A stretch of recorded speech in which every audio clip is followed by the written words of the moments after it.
ওয়া রাহমাতুল্লাহি ওয়া বারাকাতুহু। মাইকে সাউন্ড খানিক বাড়িয়ে দেন, বুঝলেন?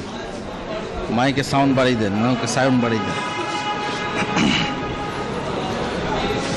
আলহামদুলিল্লাহ নাহমাদুহু ওয়া নাস্তাঈনুহু ওয়া নাস্তাগফিরুহু ওয়া নাউযু বিল্লাহি মিন শুরুরি আনফুসিনা ওয়া মিন সাইয়্যাতি আমালিনা মান ইয়াহদিহিল্লাহু ফালা মুদিল্লা লাহু ওয়া মান ইউদ্লিল ফালা হাদিয়া লাহু ওয়া আশহাদু আন লা ইলাহা ইল্লাল্লাহু ওয়াহদাহু লা শারীকা লাহু ওয়া আশহাদু আন্না মুহাম্মাদান আবদুহু ওয়া রাসূলুহু أما بعد فإن خير الحديث كتاب الله وخير الهدي هدي محمد صلى الله عليه وسلم وشر الأمور محدثاتها وكل محدثة بدعة وكل بدعة ضلالة وكل ضلالة في النار.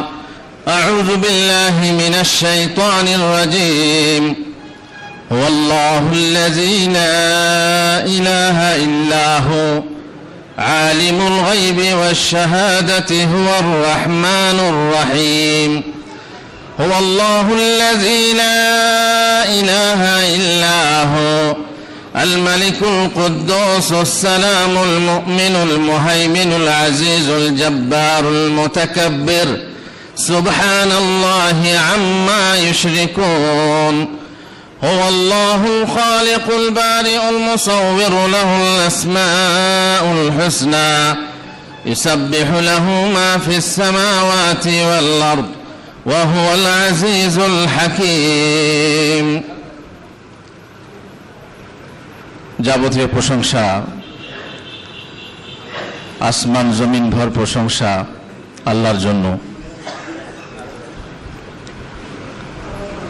অসংখ্য সালাম ও দরুদ বর্ষিত হোক বিশ্ববরেণ্য নবী মুহাম্মদুর রাসূলুল্লাহ সাল্লাল্লাহু আলাইহি ওয়াসাল্লামের উপর। বড় মহব্বতের সাথে আজ আপনাদের সঙ্গে সাক্ষাৎ করতে পেরে মনে মনে আনন্দ বোধ করছি, আল্লাহর কাছে শুকরিয়া আদায় করছি। হক পথের পথিক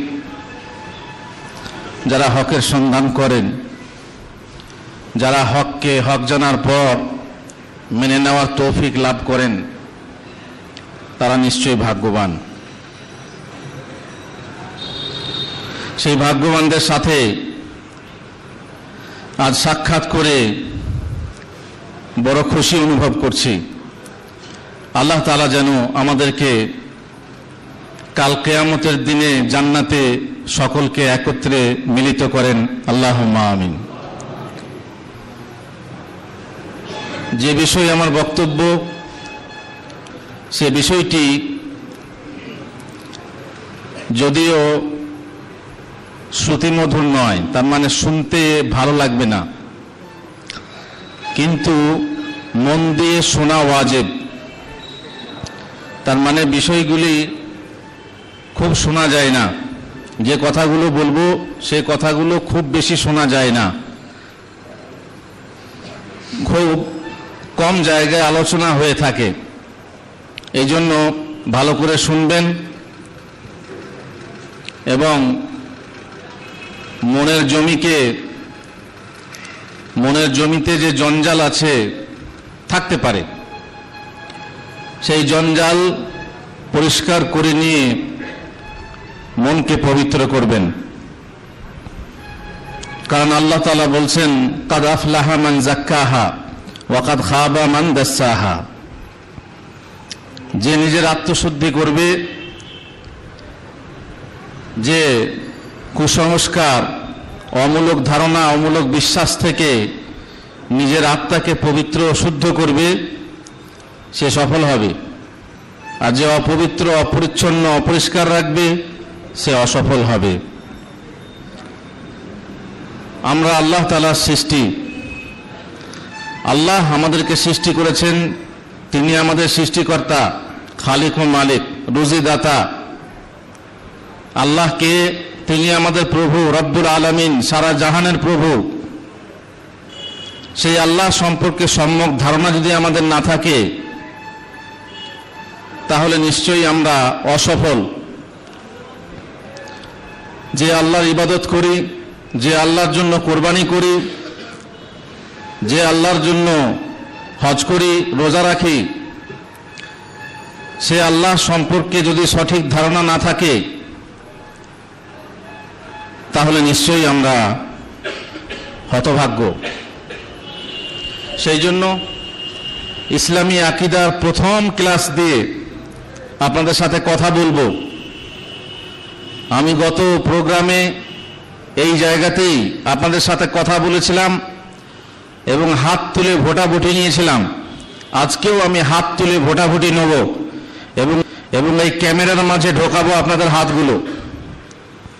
আপনারা জোর করে হাত তুলবেন, লজ্জা করবেন না। আমি প্রশ্ন করব, আমি উত্তর দেব। সেই উত্তরে যারা সমর্থন করবেন তারা ঝেড়ে হাত তুলবেন, লজ্জার কিছু নেই। মুখে কথা বলবেন, আমরা একমত? একমত ইনশাআল্লাহ। যে আল্লাহর ইবাদত করি সেই মহান আল্লাহ কোথায় আছেন? আমি উত্তর দিচ্ছি। যে মহান আল্লাহর ইবাদত করি সেই মহান আল্লাহ কোথায় আছেন? নম্বর এক, কেউ জানে না আল্লাহ কোথায় আছেন, কেউ জানে না। এ কথা ঠিক না ভুল? যারা বলছেন ঠিক তারা হাত তুলুন। একবার ক্যামেরাটা ঘুরিয়ে দেন হাতগুলোর উপর দিয়ে। আল্লাহ কোথায় আছেন কেউ জানে না। হাতটা তুলুন, ক্যামেরা ঘুরছে, হাতটা তুলুন আপনারা। আমি এই করে কিন্তু সময় অপচয় করছি না, আমি একটা জিনিস প্রমাণ করার জন্য এটা করছি। ব্যাস, হাত নামান। উত্তর নম্বর 2, যে আল্লাহর ইবাদত করি, যে আল্লাহর জন্য মাথা নত করি, সিজদা করি, সে আল্লাহ সব জায়গায় আছেন। সব জায়গাতে আল্লাহ আছেন। এই উত্তরে যে সমর্থন করছেন তিনি হাত তুলুন। যিনি সমর্থন করছেন তিনি হাত তুলুন। ক্যামেরাম্যান হাতগুলোকে নোট করে নিন।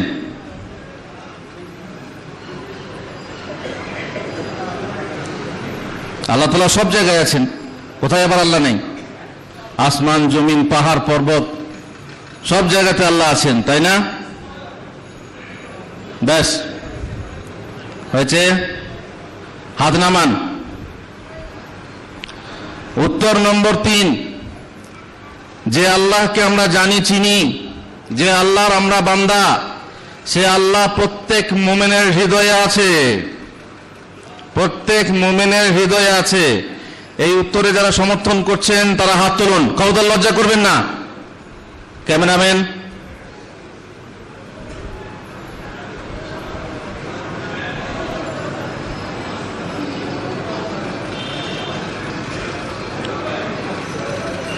হাত নামান। ঠিক আছে,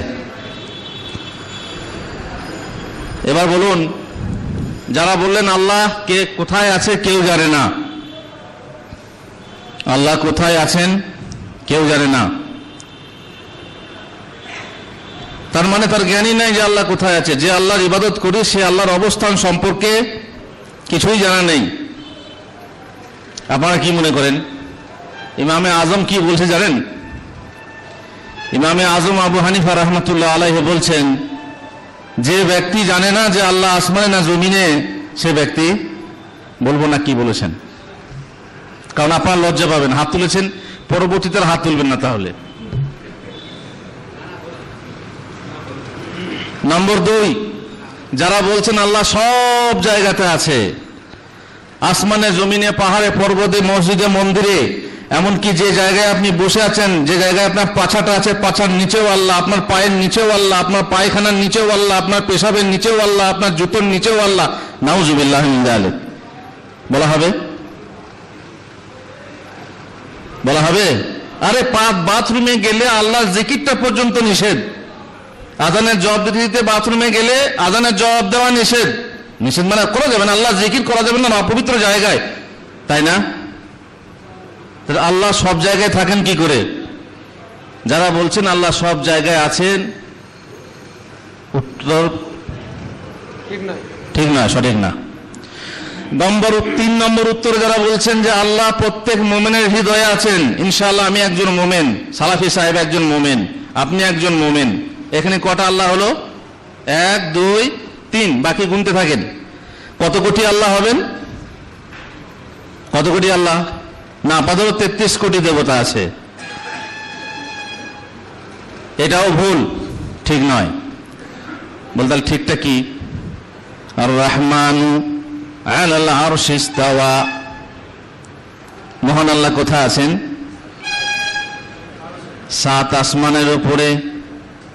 কুরসি ওয়াসিয়া কুরসিয়ুহুস সামাওয়াতি ওয়াল আরদ, সেই কুরসি হলো আল্লাহর পা রাখার জায়গা, তার উপরে আছে আরশ, আরশে আছেন আল্লাহ, আর তার উপরে কিচ্ছু নেই। সবার দূরে কে? আল্লাহ। সবার নিকটে কে? আল্লাহ। ওয়া ইযা সালাকা ইবাদি আন্নী ফাইন্নী করিব, বান্দা যখন আমার অবস্থান ক্ষেত্র সম্পর্কে, আমার অবস্থান সম্পর্কে জিজ্ঞাসা করে, তখন বলে দাও আমি কারিব, নিকটে। বান্দা আল্লাহ তাআলা বান্দার সবচেয়ে বেশি নিকটে কোন অবস্থায় হন? যখন বান্দা সিজদায় যায়। সব থেকে দূরে থেকে সব থেকে নিকটবর্তী মহান আল্লাহ, কিন্তু তিনি সব জায়গায় নন। কোথায় আছেন? আরশের উপরে। আল্লাহ সব জায়গায় আছেন মানে আল্লাহ সব জায়গায় নেই, আল্লাহর দৃষ্টি সব জায়গাতে আছে, আল্লাহর জ্ঞান সব জায়গাতে আছে। মনের জঙ্গলকে পরিষ্কার করুন, মন থেকে অমূলক ধারণা দূর করুন। আল্লাহ সব জায়গায় নেই, আল্লাহর দৃষ্টি সব জায়গায়, আল্লাহর জ্ঞান সব জায়গায়, আল্লাহর ইলম সব জায়গায়। আর যারা বলছেন আল্লাহ মুমিনের হৃদয়ে আছে, না, আল্লাহর জিকির মুমিনের হৃদয়ে আছে, আল্লাহর স্মরণ মুমিনের হৃদয়ে আছে, আল্লাহ নয়। ধারণা ঠিক হলো? মনের জমি সাফ করলেন। মনের জমি সাফ না করলে, আকীদা সঠিক না হলে ইবাদত কবুল হবে না, আপনার নামাজ রোজা কবুল হবে না। আকীদা যদি ভুল হয়, ইবাদত কবুল হবে না। মহান আল্লাহ কোথায় আছেন তাহলে? আরশের উপরে। 2 নম্বর প্রশ্ন, দুটো উত্তর বাস, মনে হয় হাত তুলবেন না। যে আল্লাহর আমরা ইবাদত করি, যে আল্লাহকে আমরা ভয় করি, সে আল্লাহর কোনো আকার আছে না? আল্লাহ নিরাকার। যারা বলছেন আল্লাহ নিরাকার তারা হাত তুলুন। যারা বলছেন আল্লাহ নিরাকার তারা হাত তুলুন তাড়াতাড়ি। কি ব্যাপার, মনে হয় ভয় করছেন যদি উত্তর ঠিক না হয়? তার মানে সবাই বলছেন আল্লাহর আকার আছে, তাই না? আল্লাহ যদি আকার থাকে তার দলিল কি? আল্লাহর আকার যদি থাকে, আল্লাহর আকার থাকলে তার দলিল থাকতে হবে। তো কি দলিল দেবেন? আল্লাহ তাআলাকে কিয়ামতের দিন দেখা যাবে, তাই না? যে জিনিসকে দেখা যায় তার আকার আছে না তিনি নিরাকার? আল্লাহ তাআলার আকার কেমন সে প্রশ্ন আলাদা। আল্লাহ তাআলার আকার কেমন কেউ বলতে পারবে না, যেহেতু আমরা দেখি নাই বলবো কি করে, কিন্তু যখন দেখবো তখন বলবো। আল্লাহ তাআলা যদি আকার নেই বলছেন, তাহলে আপনি বলুন আপনি জান্নাতে যাবেন না যাবেন না? অবশ্যই যাবেন, বেহেশতে যাবেন। আর বেহেশতের সব থেকে বড় নিয়ামতটা কি? আল্লাহর দিদার। সুবহানাল্লাহ, আল্লাহর দিদার। কবি নজরুল সেই দিনটির জন্য বলছেন এখন থেকে নাচি, তাই না? যেদিনে রোজ হাসরে আল্লাহ গো পাবো কি দিদার, তাই না? অথচ সেই নজরুলই আবার অন্য জায়গায় বলেছেন নিরাকার। তো কবিরা যা বলে কুল্লু ফি কুল্লি ওয়াদি ইয়াহিমুন, নানা রকম কথা